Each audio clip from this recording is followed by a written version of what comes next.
According to the New York Times, Gen Z, when they go to the bar, they don't open a tab and just leave it open until they leave. They buy a drink, pay for it, close the tab.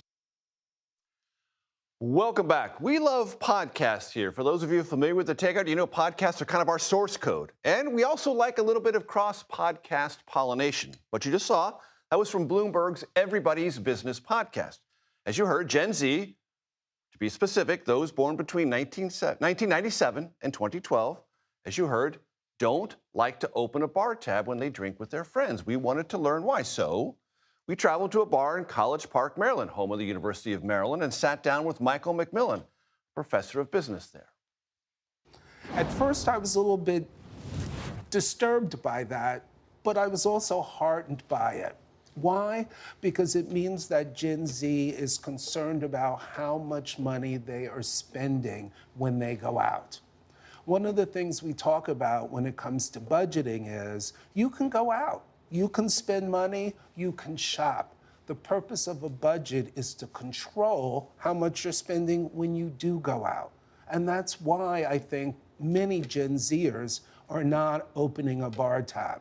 Think about it. You start drinking at 8 o'clock in the evening and people come in and yes, I'll have another beer, yes, I'll have a drink. And before you know it, that $50 that you allotted to go out to enjoy yourself has now morphed into $150 because you didn't realize how much you were drinking. You didn't realize that other people, you'd say, yeah, have a drink, put it on my tab.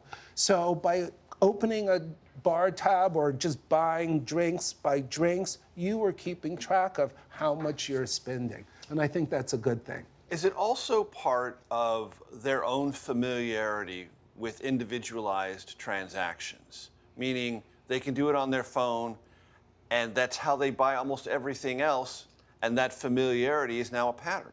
Yes, that's a really good idea, a really good thought, and I hadn't thought about that before. But when I go out and eat or whatever, I don't keep the bill open. I know how much I'm ordering, and then I get a bill, and that's how much I pay for it. But when it comes to borrowing money from someone, how do I pay them back? With my phone. Almost everything you do now, you're right, is with your phone. Except for me, I still use either cash or a debit card. I almost never go to the supermarket and whip out my phone and pay it that way. I still do all the other mechanics that I did 30 years ago, either cash or a card of some kind.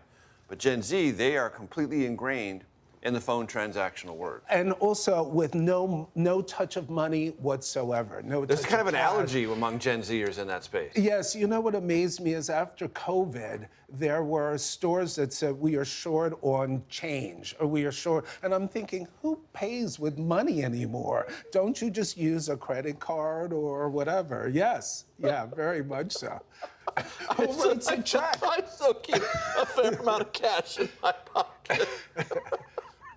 Major, I think you're old-fashioned. Very old-fashioned, very old-fashioned. Does this present problems for bartenders or bars?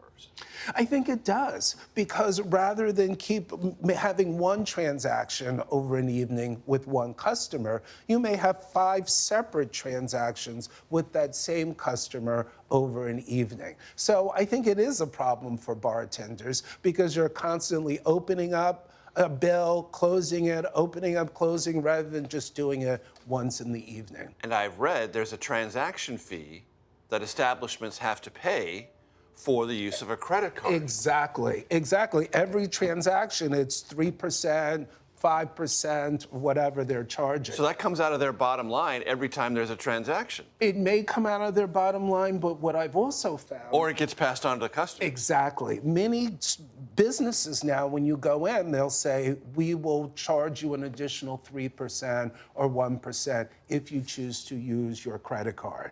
Me, as an accounting professor, that means I go and get cash because I don't want to spend the additional 3% when I could just get some cash and pay for it. And to your earlier point, those customers who transact one at a time, one drink at a time, aren't having that, my budget's $50, suddenly blow up to $150, which benefits the bar. Yes, very, very much so. You know, and one of the things we stress is that a budget is a positive vehicle, not a negative one. It's not an act of denialism. No, it's a license. It's a license to spend money.